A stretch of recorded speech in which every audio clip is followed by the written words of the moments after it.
Doctor Shailesh కొలను నాని కాంబినేషన్లో hit 3 ఈరోజు థియేటర్లలోకి వచ్చింది. ఈ సినిమా అంటే గత ఈ సిరీస్లో భాగంగా హిట్ సిరీస్లో భాగంగా ఇంతకుముందు వచ్చినటువంటి 2 సినిమాలకి ఈ సినిమాకి ఖచ్చితంగా ఒక కంపారిజన్ వస్తుంది. అయితే అవి అపరాధ పరిశోధనాత్మక పద్ధతిలో నడుస్తుంది. అంటే ఇన్వెస్టిగేషన్ పార్ట్ ఎక్కువ ఉంటుంది ఆ సినిమాల్లో.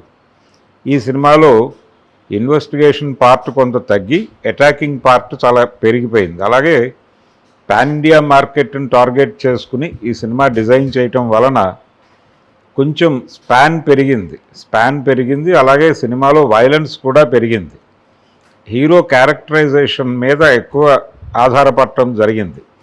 హీరో క్యారెక్టరైజేషన్ మీద ఆధారపడటం అనేది సందీప్ రెడ్డి వంగ దగ్గర నుంచి, అంటే పూరి జగన్నాథ్ నిజానికి ఒక ఇన్స్పిరేషన్ అయితే దాని ఎక్స్టెన్షన్లో సందీప్ రెడ్డి వంగ కనిపిస్తాడు. ఇలా యాటిట్యూడు, క్యారెక్టరైజేషను దీని మీద కథ దానంతట అదే వర్కౌట్ అవుతుంది అనేటువంటి ఒక ఫార్ములా నడుస్తోంది. ఆ ఫార్ములాలోకి ఈ సినిమా వెళ్ళింది. అలాగే ఈ మధ్య కాలంలో వస్తున్నటువంటి సినిమాల్లో వైలెన్స్ ఎక్కువ ఉంటుంది అనేది మనకి స్పష్టంగా కనిపిస్తుంది. వైలెన్స్ పెరుగుతోంది. అయితే ఈ వైలెన్స్ని ఆడియన్స్ ఎంజాయ్ చేస్తున్నారు. అంటే యానిమల్ అనేటువంటి సినిమాల్లో విపరీతంగా హింస ఉంది. అలాగే నందమూరి బాలకృష్ణ గారి సినిమాల్లో, అంటే మొన్న వచ్చినటువంటి డాకు మహారాజులో కూడా వైలెన్స్ స్థాయి తక్కువేమీ కాదు. పర్టికులర్గా ఇటీవల కాలంలో వస్తున్న చాలా సినిమాల్లో వైలెన్స్ చాలా బీభత్సమైనటువంటి స్థాయిలో ఉంటుంది.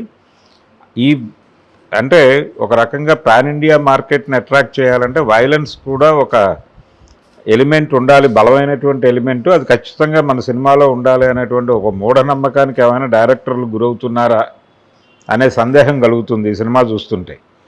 అలా నాని యాక్ట్ చేసినటువంటి, రెండోది నానితో ఒక చిన్న వివరణ కూడా ఇప్పిస్తారు డైరెక్టర్ గారు. అదేంటంటే క్లాస్ చూశారు ఇప్పటిదాకా, నాలో ఒరిజినల్ అది కాదు, ఆ ఒరిజినల్ ఏమిటో ఇప్పుడు మీకు చూపిస్తాను అని చెప్పి ఒక డైలాగ్ ఉంటుంది. అంటే వైలెంట్ పార్ట్ ఆఫ్ నాని అనేది ఈ సినిమాలో ఎస్టాబ్లిష్ చేయబోతున్నాను నేను అనేది శైలేష్ కొలను గారి స్టేట్మెంటు. అది సినిమాలో ఆ ప్రామిస్ని అయితే నిలబెట్టుకున్నాడు ఆయన. విపరీతమైన వైలెన్స్ ఉంది. ఇది ఒక ఫార్ములాగా మారిపోయినటువంటి పరిస్థితుల్లో 100 మందిని చంపితే లోకల్ మార్కెట్ సినిమా, అంటే హీరో 100 మందిని నరికేస్తే లోకల్ మార్కెట్ సినిమా, 1000 మందిని నరికితే పాన్ ఇండియా సినిమా, 1,00,000 మందిని నరికితే వరల్డ్ మార్కెట్ సినిమాగా ఒక ఫార్ములా స్థిరీకరణ జరిగినట్టుగా అనిపిస్తుంది. అలా ఈ సినిమాలో విపరీతమైనటువంటి వైలెన్స్ ఉంది. వైలెన్స్కి అవకాశం కల్పించేలాగా ఒక పాయింట్ తీసుకుని దాని మీద కథని బిల్డ్ చేశారు. అంటే డార్క్ నెట్లో జరుగుతున్నటువంటి రకరకాల దారుణాలు, అలాగే ఈ మధ్య కంపార్ట్మెంటైజేషన్ అనేది విపరీతంగా జరుగుతోంది. అంటే ఒకే రకమైనటువంటి ఆలోచనలు ఉన్న సమూహాలు ఒక దగ్గరికి గ్రూప్గా ఏర్పడటం అనేటువంటి కల్చర్ ఒకటి మనకి చాలా విస్తృతంగా నడుస్తోంది. ఇలా ఒక కల్చర్ని ప్రమోట్ చేస్తూ ఒక సిమిలర్ ఐడియాలజీస్ ఉన్నటువంటి వాళ్ళని ఒక దగ్గరికి చేర్చడంలో వీళ్ళందరూ ఒక దగ్గరికి చేరటం ద్వారా లైక్ మైండెడ్ పీపుల్ మాట్లాడుకునేటువంటి విషయాలు లేకపోతే చేసేటువంటి చేతలు ఒకేలా ఉన్నట్టు కనిపించినప్పటికీ ఈ నేపథ్యంలో వేరే బిజినెస్ ఒకటి నడుస్తుంది, వ్యాపారం. అంటే ప్రతి అంశము వ్యాపారంతో లింక్ అయి ఉంటుంది. ఆ లింక్ అయ్యి ఈ గ్రూప్స్ నడుపుతూ ఉంటారు. ఇది ఇంటర్నెట్ యుగంలో చాలా సర్వసాధారణంగా నడుస్తున్నటువంటి కార్యక్రమం. అంటే డేటా యుద్ధాలే జరుగుతాయి భవిష్యత్తులో అని మనం ఈ మధ్యకాలంలో మార్కెట్ పండితులు చాలా సందర్భాల్లో చెప్తూ వస్తున్నారు. కాబట్టి అలాంటి ఒక ఏరియాలో, అంటే ఒక వైలెంట్ గ్రూప్ ఏర్పడితే దాని రిఫ్లెక్షన్ ఎలా ఉంటుంది అనేది, దాని ప్రతిఫలనం ఎలా ఉంటుంది అనేది ఈ సినిమా కథ. దానికి ఆయన డార్క్ నెట్ని, ఆ నేపథ్యాన్ని ఎంచుకుని అనివార్యంగా అక్కడ హింస పెచ్చరిల్లుతుంది. అంటే ఒక మానసిక వైకల్యం ఉన్నటువంటి సందర్భంలో ఆ మనుషులు ప్రవర్తిస్తారు.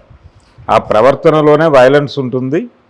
ఆ వైలెన్స్కి రియాక్ట్ అయ్యేటువంటి హీరో క్యారెక్టర్ నుంచి కూడా విపరీతమైనటువంటి వైలెన్స్ జరుగుతుంది.